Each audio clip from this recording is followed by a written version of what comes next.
Hello friends, welcome to Bismi சமையல். இன்னைக்கு நம்மளோட வீடியோவில் ரொம்ப யூஸ்ஃபுல்லான நமக்கு டெய்லி தேவைப்படுற மாதிரியான கிச்சன் டிப்ஸ் மற்றும் வீட்டு குறிப்புகள் தான் பார்க்க போகிறோம். இன்னைக்கு நான் சொல்லக்கூடிய டிப்ஸ் எல்லாமே நம்மளோட அன்றாட வாழ்க்கையில் நமக்கு டெய்லி தேவைப்படக்கூடியதாக இருக்கும். என்னென்ன டிப்ஸ்ன்னு பார்க்கறதுக்கு முன்னாடி நீங்கள் நம்மளோட வீடியோவை இப்போ தான் ஃபஸ்ட் டைம் பார்க்குறீங்கன்னா நம்மளோட பிஸ்மி சமையலுக்கு சப்ஸ்கிரைப் பண்ணுங்கள். நம்ம சேனலில் ஏற்கனவே கிச்சன் டிப்ஸ் மற்றும் வீட்டு குறிப்புகள் பற்றி நிறைய வீடியோஸ் போட்டிருக்கோம். அந்த வீடியோஸையும் நீங்கள் செக் பண்ணி பாருங்கள். இப்போ நம்ம ஃபஸ்ட்டு டிப் என்னங்கிறத பார்க்கலாம். நம்ம வீட்டில் நம்ம காலையில் பிரேக்ஃபாஸ்ட்டுக்கோ இல்லை லஞ்சுக்கோ சாம்பார் வைக்கிறதுக்காக பருப்பெல்லாம் வேக வச்சோன்னா ஒரு சில பருப்பெல்லாம் பார்த்திங்கன்னா நமக்கு அவ்வளோ சீக்கிரத்தில் வெந்து வராது.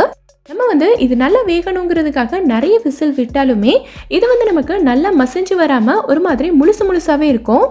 ஸோ காலையில் அவசரமாக சமைச்சிட்டு இருக்கவங்களுக்கெல்லாம் இந்த பருப்பு வேக வைக்கிறது ஒரு பெரிய தலைவலியாகவே இருக்கும். ஸோ இந்த மாதிரி பிரச்சனைகள்லாம் இல்லாமல் எந்த பருப்பாக இருந்தாலும் சரி 2 விசில் விட்டால் போதும், நல்ல குலைவாக வேகிறதுக்கு ஒரு சூப்பரான ஐடியா இருக்குது. நீங்கள் எப்போவுமே பருப்பு வேக வைக்கும் போது என்னென்ன பொருட்கள்லாம் சேர்ப்பீங்களோ அது எல்லாத்தையும் சேர்த்துக்கங்க. இப்போ இந்த பருப்பு நமக்கு சீக்கிரமாக வெந்து வரணுங்கிறதுக்காக இந்த மாதிரி ஒரு சின்ன பீஸ் அளவுக்கு தேங்காய் ஓடு எடுத்திருக்கேன். இதுலேருந்து நார் எல்லாத்தையும் நல்லா உரிச்சிட்டு இது கழுவி எடுத்திருக்கேன். இப்போ இதை நம்ம பருப்போடு சேர்த்து வேக வச்சிடலாம். இப்போ நீங்கள் எப்பவும் போல் குக்கரை மூடிட்டு ஒரு 2 விசிலுக்கு விட்டிங்கனாலே போதும். இப்போ நான் திறந்து காட்டுறேன் பாருங்கள் எப்படி வெந்திருக்குன்னு. நல்ல குழைவாக வெந்திருக்கு. இப்போ இந்த தேங்காய் ஓடை மட்டும் நம்ம வெளியில் எடுத்துடலாம். லைட்டாக மிக்ஸ் பண்ணும்போதே உங்களுக்கே தெரியும் நல்லா மசிஞ்சு வந்துடும். இதே மாதிரி நீங்களும் ட்ரை பண்ணி பாருங்கள். ட்ரை பண்ணிவிட்டு எனக்கு கமெண்ட்டில் சொல்லுங்கள். இப்போ நம்ம அடுத்த டிப் என்னங்கிறத பார்க்கலாம். இப்போ நான் சொல்ல போகிற இந்த டிப் பிகினர்ஸ் எல்லாத்துக்குமே ரொம்ப யூஸ்ஃபுல்லாக இருக்கும். நம்ம எல்லாருமே என்னதான் டெய்லியும் சமைச்சிட்டு இருந்தாலும் கூட ஒரு சில நேரங்களில் பார்த்தீங்கன்னா நம்ம சமையலில் நம்மளே அறியாமல் உப்பு கொஞ்சம் கூடி போயிடும். குழம்புல உப்பு கூடிடுச்சுன்னா என்ன பண்ணணுங்கிறது நிறைய பேருக்கு தெரியும். ஆனால் பொரியலில் உப்பு கூடிடுச்சுன்னா என்ன பண்ணணுங்கிறத தான் நான் இப்போ சொல்ல போகிறேன்.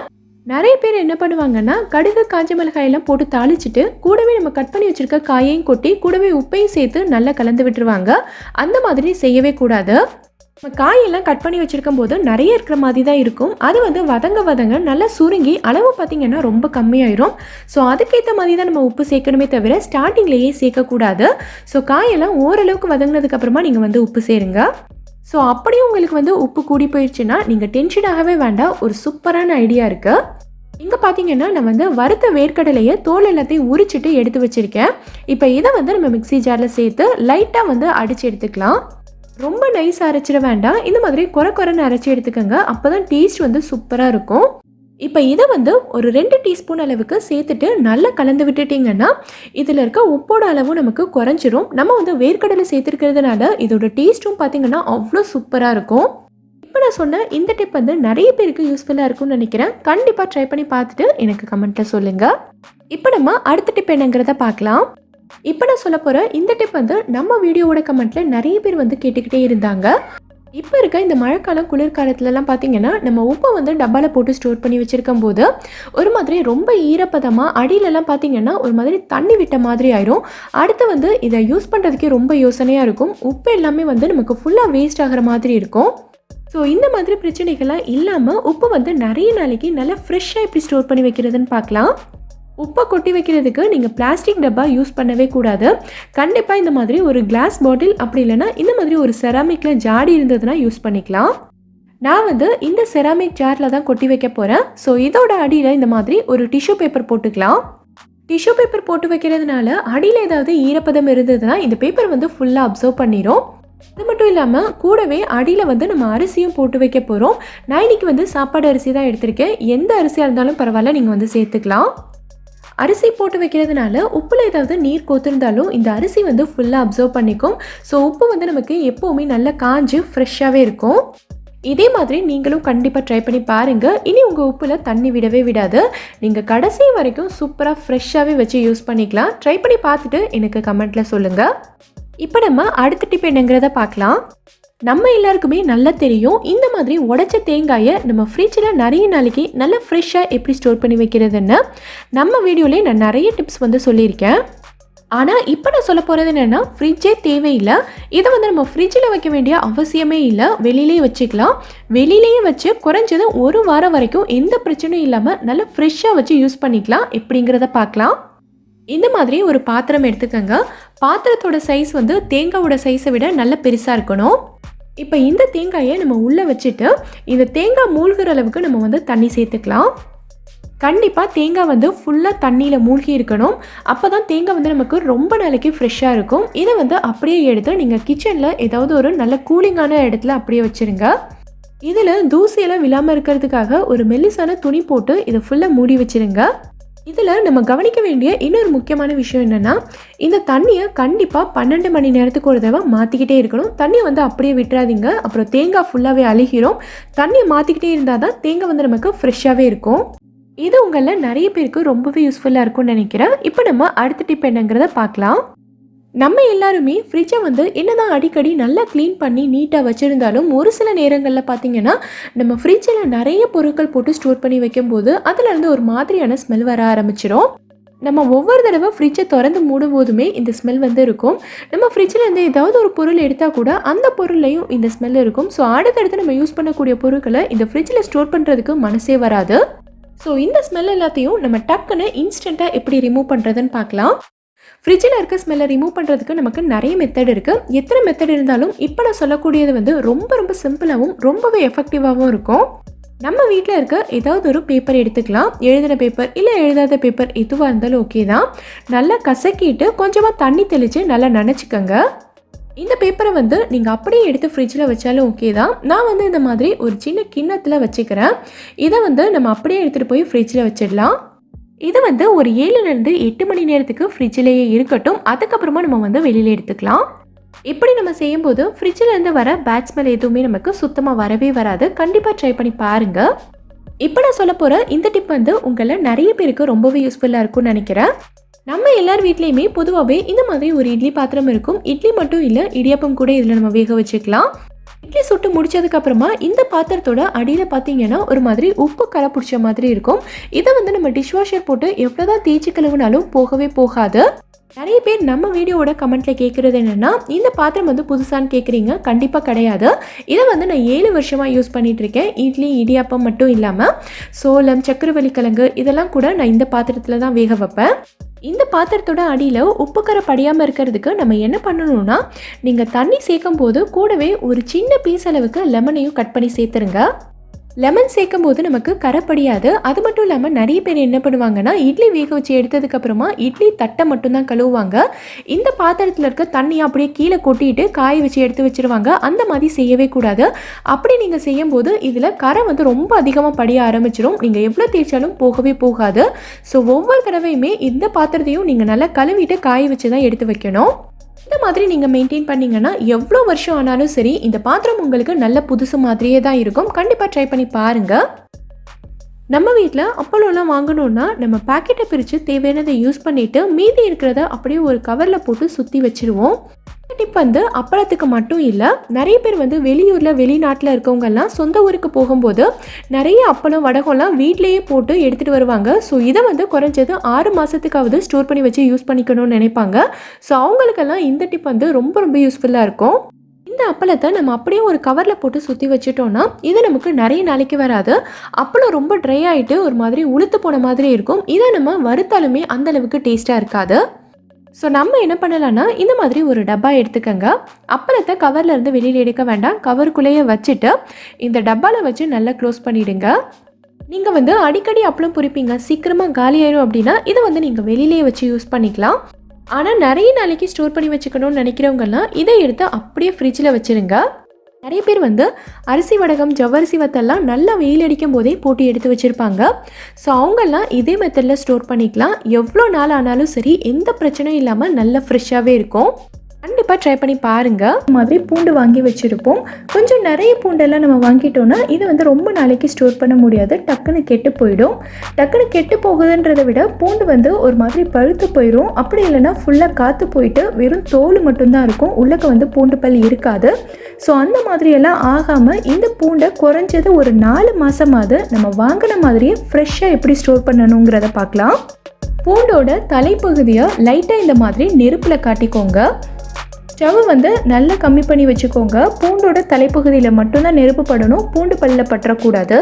இந்த மாதிரி நம்ம செய்யும்போது பூண்டில் ஏதாவது ஈரப்பதம் இருந்துச்சுன்னா அது வந்து டக்குன்னு போயிடும். அது மட்டும் இல்லாமல் இந்த பகுதி வந்து நெருப்பில் காட்டி நல்லா சீல் ஆகிடும்.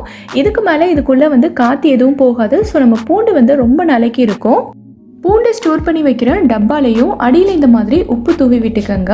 உப்பு வந்து நமக்கு ப்ரிசர்வேட்டிவ் மாதிரி இருக்கும். பூண்டை இந்த மாதிரி நல்லா கவுத்தி வச்சு ஸ்டோர் பண்ணிக்கோங்க. இந்த மாதிரி நம்ம பூண்டை ஸ்டோர் பண்ணி வைக்கும்போது இது வந்து ரொம்ப நாளைக்கு அப்படியே ஃப்ரெஷ்ஷாகவே இருக்கும். எந்த ஒரு பிரச்சனையுமே இதில் வராது. இந்த மெத்தடை நீங்கள் ட்ரை பண்ணி பாருங்கள். இப்போ அடுத்த டிப் என்னங்கிறத நம்ம பார்க்கலாம். நம்ம வீட்டில் இந்த மாதிரி எண்ணெயெல்லாம் கை தவறி கொட்டிடுச்சுன்னா நம்ம வந்து ஒரு பேப்பர் வச்சோ அப்படி இல்லைன்னா ஒரு துணி வச்சோ தான் துடைப்போம். அந்த மாதிரி பேப்பர் துணி எல்லாம் வச்சு துடைக்கும் போது பார்த்திங்கன்னா இந்த இடத்துல நம்ம எவ்வளோ தான் துடைச்சாலும் எண்ணெய் பிசுக்கு இருந்துக்கிட்டே தான் இருக்கும். ஒரு சின்ன இடத்துல தான் எண்ணெய் கொட்டியிருக்கு, பட் துடைக்கும் போது பார்த்திங்கன்னா எல்லா இடத்துலையுமே இழுவிடும். ஸோ அந்த மாதிரி ஆகாமல் டக்குன்னு எந்த கஷ்டமுமே இல்லாமல் இந்த எண்ணெயை எப்படி க்ளீன் பண்ணுறதை நம்ம பார்க்கலாம். எண்ணெய் கொட்டின உடனேவே அந்த இடத்துல கொஞ்சமாக நம்ம வந்து மாவு தூவி விட்டுக்கலாம். நான் வந்து கோதுமை மாவு தூவியிருக்கேன். கோதுமை மாவு, மைதா மாவு இல்லை அரிசி மாவு எது வேணாலும் நம்ம தூவிக்கலாம். நம்ம தூவி விட்டுருக்க இந்த மாவு வந்து எண்ணெய் எல்லாத்தையும் ஃபுல்லாக அப்சர்வ் பண்ணிடும். ஒரு 2 நிமிஷம் விட்டிங்கனாலே போதும், மாவு வந்து எண்ணெய் எல்லாத்தையும் நல்லா அப்சர்வ் பண்ணிக்கும். அதுக்கப்புறமா ஒரு பேப்பர் வச்சோ இல்லைன்னா இந்த மாதிரி ஒரு டிஷ்யூ வச்சோ இது எல்லாத்தையும் நம்ம க்ளீன் பண்ணிக்கலாம். டக்குன்னு க்ளீன் பண்ணிடலாம். எண்ணெய் கொட்டின தடமே தெரியாது, அந்த அளவுக்கு சூப்பராக க்ளீன் ஆகிடும். நீங்களும் ட்ரை பண்ணி பாருங்கள். நம்ம வீட்டில் பார்த்திங்கன்னா இந்த மாதிரி நிறைய மரக்கரண்டி இருக்கும். பெரும்பாலும் நான்ஸ்டிக் பாத்திரத்தில் சமைக்கிறதுக்கெல்லாம் நம்ம இதை தான் யூஸ் பண்ணுவோம். இந்த மரக்கரண்டியை நம்ம சரியாக மெயின்டைன் பண்ணாமல் விட்டுட்டா ரொம்ப சீக்கிரமாக இதில் வந்து ஃபங்கஸ் ஃபார்ம் ஆயிரும். அது மட்டும் இல்லாமல் இந்த கரண்டியை பாருங்கள், இதில் இந்த இடத்துலலாம் நல்லா கிராக் விழுந்திருக்கு. இது வந்து இன்னும் கொஞ்ச நாள் யூஸ் பண்ணாலே போதும், டக்குன்னு உடஞ்சிரும். ஸோ இந்த மாதிரி ஆகாமல் இருக்கிறதுக்கு நம்ம என்ன பண்ணணுங்கிறத பார்க்கலாம். எப்போவுமே கரண்டியை கழுவிட்டு ஃபுல்லாக காய விட்டுருங்க.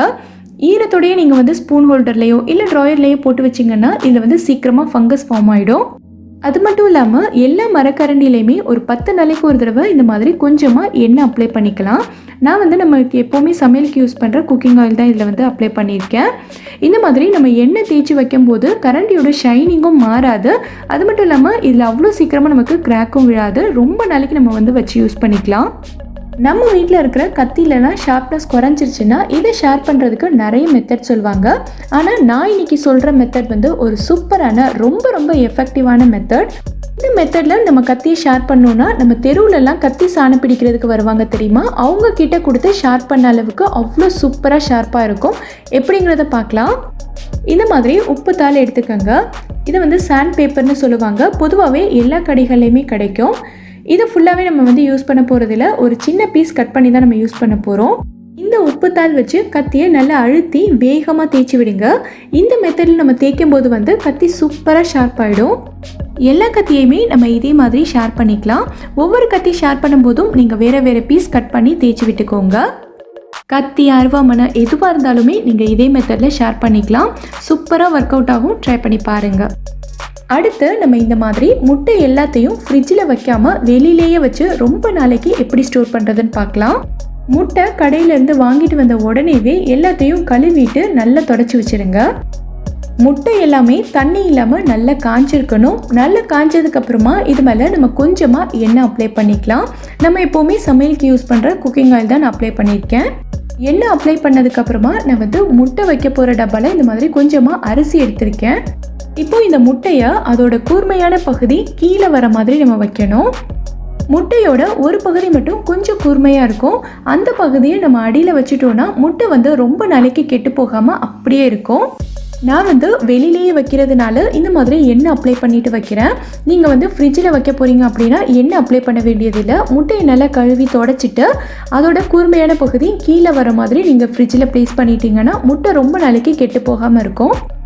இந்த மாதிரி கண்ணுக்கு போடுற கண்ணாடியிலலாம் பார்த்திங்கன்னா நிறைய தூசி, ஃபிங்கர் பிரிண்ட்ஸ் எல்லாம் இருக்கும். நம்ம ஸ்டார்டிங்கில் இந்த கண்ணாடி கூட வந்து இந்த மாதிரி ஒரு சாஃப்டான கிளாத் தருவாங்க. இதை வச்சு மெயின்டைன் பண்ணிகிட்ருப்போம். பட் நாளடைவில் போக போக பார்த்திங்கன்னா இந்த கண்ணாடி வந்து ரொம்ப பழசு மாதிரி நிறைய ஸ்க்ராச்சஸ் விழுந்து நிறைய அழுக்காயிடும். ஸோ இந்த மாதிரி இருக்கிற கண்ணாடியை நம்ம புதுசு மாதிரியே நல்ல பளிச்சுன்னு எந்த ஸ்க்ராச்சஸுமே இல்லாமல் எப்படி சூப்பராக மெயின்டைன் பண்ணணுங்கிறத பார்க்கலாம். இதுக்கு நம்ம யூஸ் பண்ண போகிறது பார்த்திங்கன்னா வினிகர் தான். வினிகரை இந்த துணியில் கொஞ்சமாக தொட்டுட்டு கண்ணாடி ஃபுல்லாகவே நல்லா தொடச்சி விட்டுறலாம். இந்த மாதிரி நம்ம துடைக்கும் போது கண்ணாடியிலேருந்து தூசி, அழுக்கு, ஃபிங்கர் பிரிண்ட்ஸ் எல்லாமே டக்குன்னு போயிடும். கண்ணாடியும் நமக்கு நல்ல பளிச்சுன்னு புதுசு மாதிரி வந்துடும். நீங்களும் ட்ரை பண்ணி பாருங்கள். கண்ணுக்கு போடுற கண்ணாடி மட்டும் இல்லை, நீங்கள் முகம் பார்க்குற கண்ணாடிக்கும் இதே மெத்தட் ஃபாலோ பண்ணிக்கலாம். கண்ணாடி வந்து நல்ல பளிச்சுன்னு வந்துடும். மிக்ஸி ஜாரில் நம்ம எப்போயாவது சிக்கன் மட்டன் எல்லாம் போட்டு அரைச்சிருப்போம். ஏதாவது கீமா மசாலா பண்ணுறதுக்கு, கட்லெட் பண்ணுறதுக்கெல்லாம் நம்ம வந்து இதில் அரைச்சி தான் யூஸ் பண்ணுவோம். ஸோ அந்த மாதிரி அரைக்கும் போது பார்த்திங்கன்னா நம்ம எத்தனை தடவை இந்த மிக்ஸி ஜாரை கழுவினாலுமே சரி, இதில் ஒரு மாதிரி கவுச்சி வாடை வந்துக்கிட்டே தான் இருக்கும்.